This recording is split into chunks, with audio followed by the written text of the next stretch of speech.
psychology.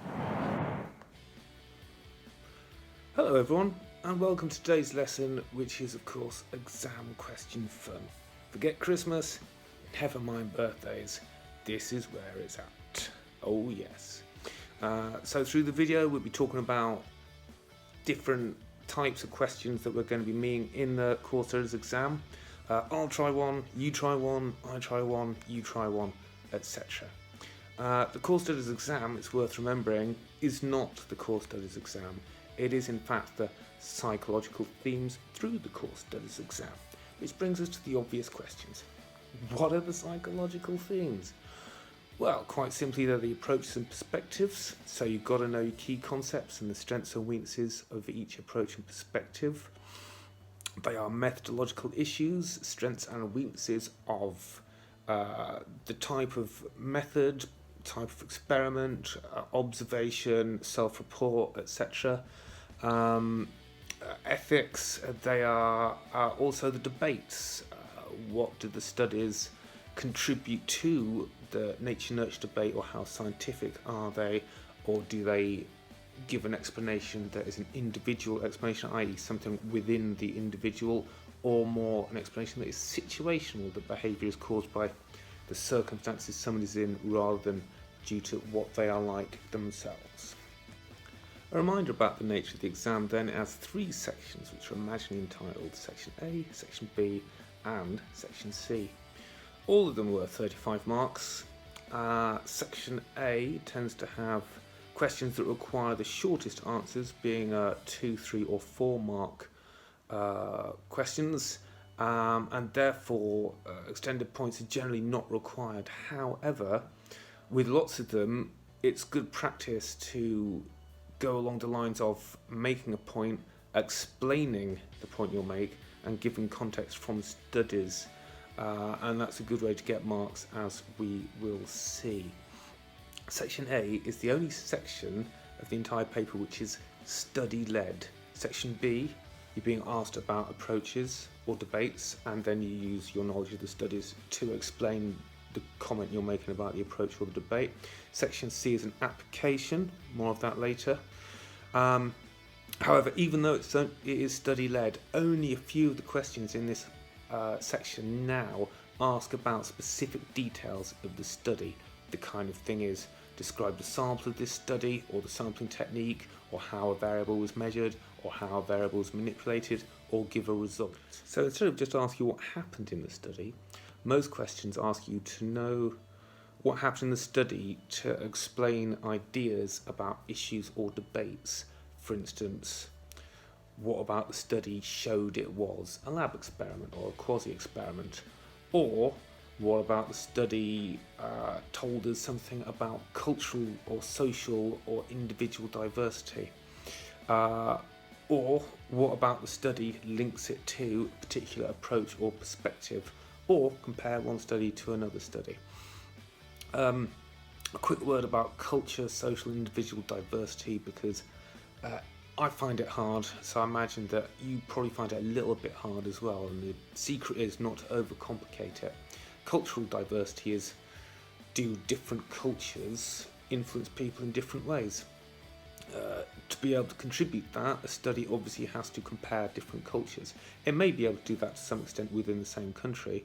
More likely, you can only really comment on if it has told us about cultural diversity if it's been across different countries and different cultures. And of course, studies that do that, we've got Levine at A2 with helping behaviour, we've got a little bit of Kohlberg, we've got Lee and his lying in different cultures. The others contribute much less to that. Social diversity just means, in one social situation, was the behaviour different to another social situation, if it was that social diversity. Individual diversity is quite simply, if two different people have different behaviours in the same circumstances, that tells us that there is individual diversity in that behaviour. Okay, and just a reminder that it has been stated that you cannot be asked for any specific details about the study which do not appear in the pack of course studies summaries produced by OCR. Okay, and the fact that there you're being asked about relatively few specific details is, in my opinion, good news. The reason being that if you're not being asked about specifics, but you're being asked about what makes a study ethical or unethical, or a lab experiment or a field experiment or whatever, you can choose the bits that you know to illustrate your point, rather than having to be asked about certain things and having to learn every single last little bit of the nitty-gritty. So it makes it more of an examination of your understanding than of your memory, and that's as it should be, I think. This lesson is focusing on section A of the exam. We'll have a quick look at the STEM words in the questions first, which tend to be outline. That just means describe and brief. If you sketch an outline, it should be recognisable, but you don't need to fill in every exact detail.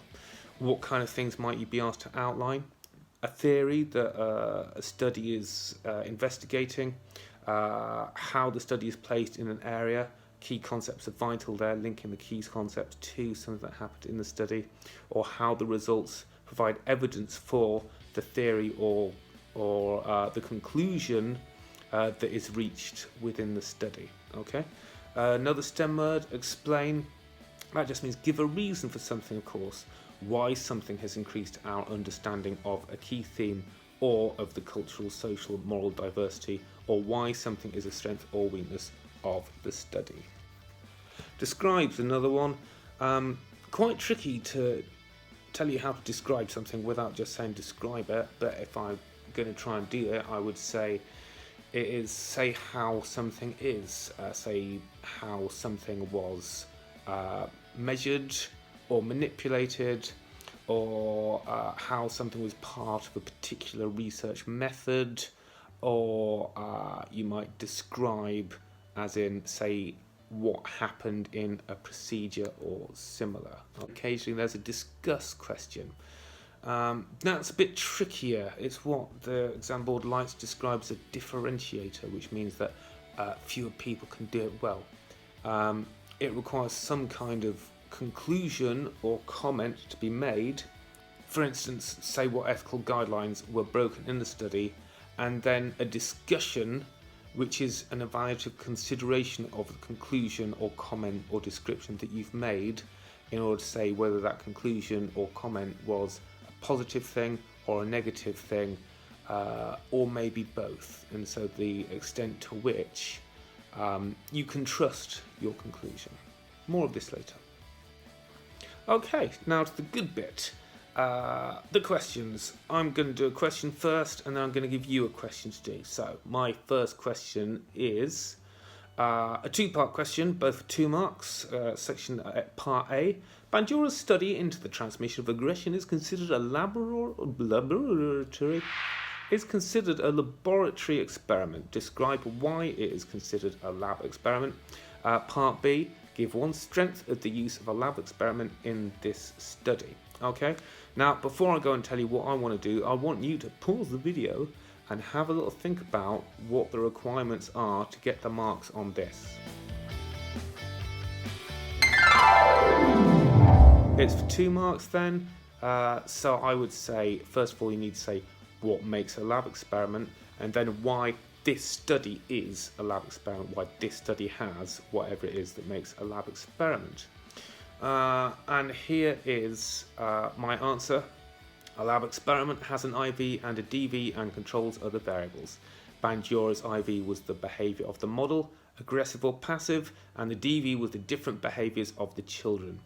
You could say we have a point and context there. Not much of an explanation, but it is only 2 marks. There's 105 marks for the paper. It is a 2-hour paper, which means that it is 120 minutes.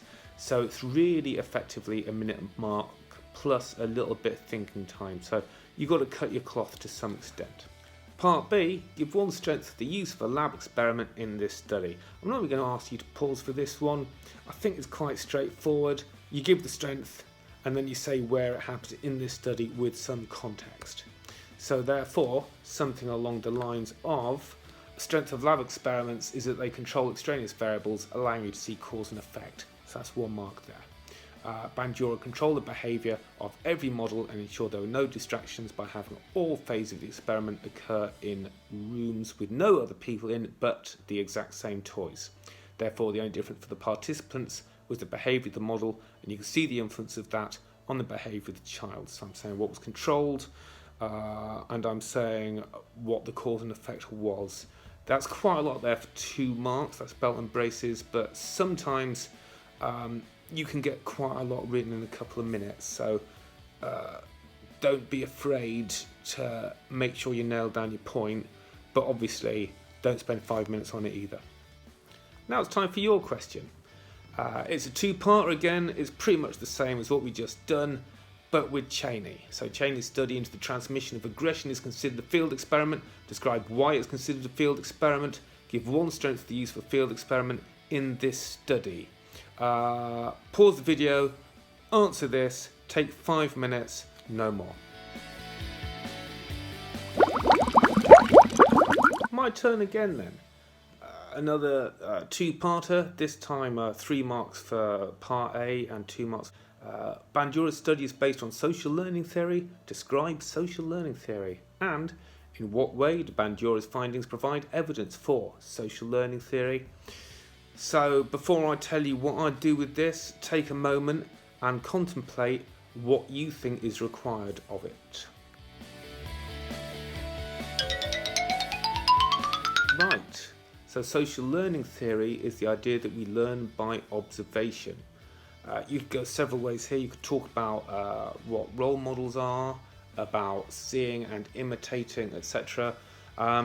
I've liked to have gone the ARM method, attention, retention, reproduction, motivation, and that's what I've talked through. I think there's more than enough there for 3 marks, but it didn't take more than 3 minutes to write, so I think that would be a pretty thorough answer, and you can read that through yourself, a brief outline of the social learning theory there.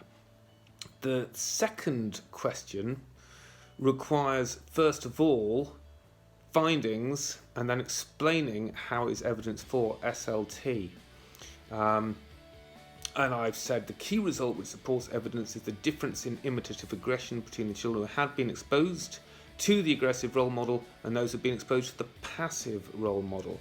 Imitative aggressive acts, i.e. producing behaviours which were non-identical to the aggressive model, were almost non-existent in participants who had happened to the passive model. Now that in itself might have been enough of a result there, but because I've done loads of revision and I'm in an exam and I'm pumped, I wanted to really nail my point and show that fine detail to absolutely convince the examiner I know what I'm talking about. And in this case I added across both genders a model and participant, the number of imitative acts was considerable, with the most being formed by boys who had a male aggressive role model. This shows that they had observed and imitated the behaviour. I added on there 25.4 versus 1.5. That's a little bit unclear. That is the amount of imitative aggressive acts for the boys that had an aggressive model as opposed to the boys who had a passive model. But I had that on the end there because I hadn't revised it and I didn't know it and I had to look it up. And I just want to bring your attention to that final sentence, show that I had observed and imitated the behaviour. That is saying why it is a result which supports the theory of social learning theory, so don't forget to make that link. Your question then, you probably saw it coming. It's on Chaney. It is based on operant conditioning, so your 3 marks is describe operant conditioning, and then your part B is saying in what ways his findings provide evidence for operant conditioning. So pause out, write out the question, write your answers, take about 5 minutes, and then we'll go on to the next bit.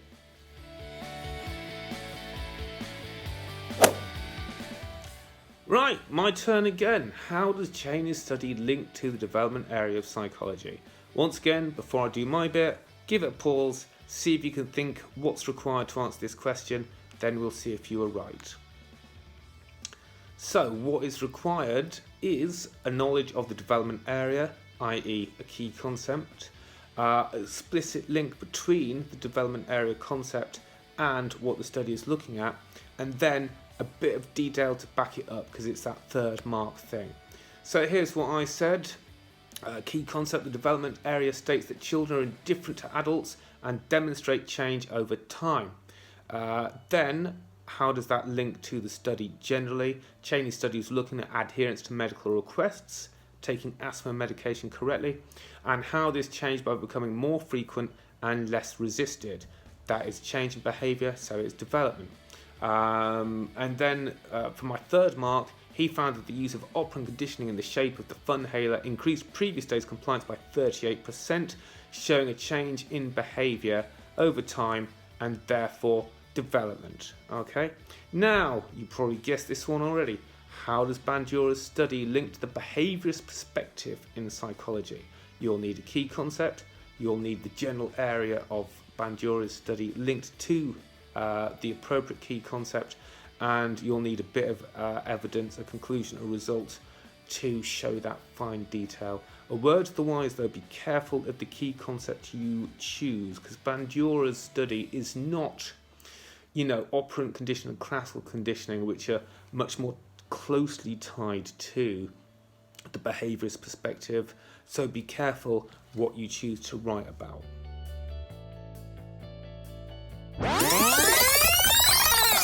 I go then. Outline one similarity between Chaney and Bandura's study. This is pretty straightforward. I do like the similarities and differences, the compare questions, if you will. All you do is name the similarity, explain it. That might be a bit much for a 3-mark question, but belt and braces, it doesn't have to be an extensive explanation, and contextualise it for both studies. So what kind of things can you find similar? It may be the research method, if it is similar. It may be the type of sample, the sampling technique. It may be the type of data collected. It may be the impact on debates. It may be ethical issues, etc. I've chosen, because I think in many ways there are more differences and similarities between Chaney and Bandura, and I've chosen the fairly safe ground of quantitative data that they both gathered.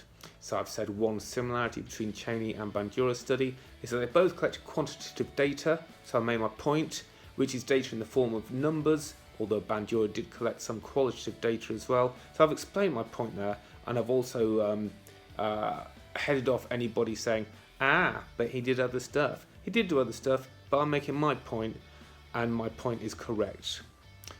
Chaney's quantitative data included the number of participants who had used their device the previous day and the number who had taken at least 4 puffs. Plenty of fine detail there, mark number 2. And Bandura's quantitative data includes the number of imitative physical aggressive acts and imitative verbal aggression and non-imitative aggression acts such as gun play. So there you go. I made a point, explained it, bit of a bonus, contextualised to Chaney, contextualised to Bandura. 3 marks, thank you very much. Your second to last question, you'll be pleased to know, or maybe disappointed, is outline one difference between Chaney and Bandura's study. I hope you know what to do. If you don't, go back and have a look at what I just said, and then do it. I'll see you in 3 minutes.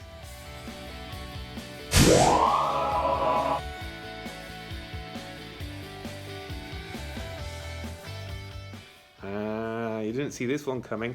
Our question to finish off. We're going to do this a little bit together. That is, you're going to do it, but I'm going to give you some pointers before you do it. Discuss how Chaney's study has furthered our understanding of the topic external influences on children's behaviour. Each pair of core studies is on a theme, a key theme. You have to be able to say how the contemporary study, the second one, furthered our understanding from the first one. This is 5 marks, so there's quite a lot to play for here, and that's because it's a discussion question, not just a state or outline. So have a little think about how you would go about doing this. Take a couple of minutes, and then I'll give you a couple of pointers. So here's my guidance on how to get your marks. First of all, if you're comparing Chaney to Bandura, start off with what Bandura told us. what did he inform us about on the topic of external influence on children's behaviour? What was the external influence in question for Bandura, and how did they influence behaviour? Then you bring in Chaney. Has he studied something slightly different? Was his external influence the same as Bandura's? No, of course it wasn't. So what was it? How was it different? And so how was that new external influence behaviour? And there is an advantage. But it's a discuss question now, so we need some evaluative topics. We might have new information, but can they be trusted? To what extent can we take them further? So say something good about Chaney's study.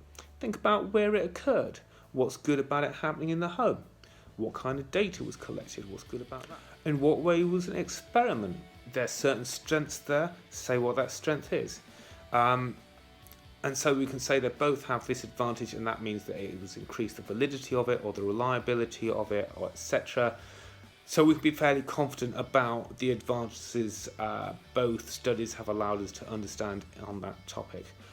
And our final point, on the other hand, something about Chaney's study that's not so great. It can be the flip side of what you said before, like I said. Where did it occur?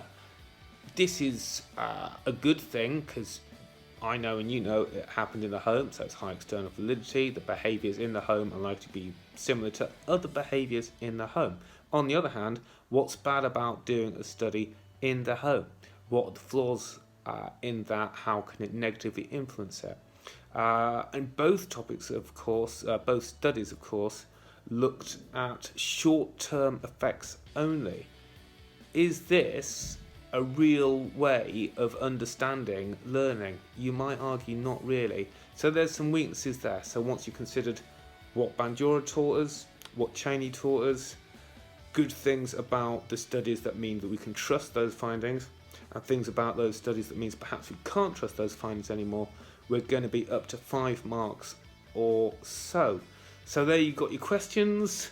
I'm looking forward to seeing them and what you had to say about it. And next up, we'll be looking at some Section B stuff.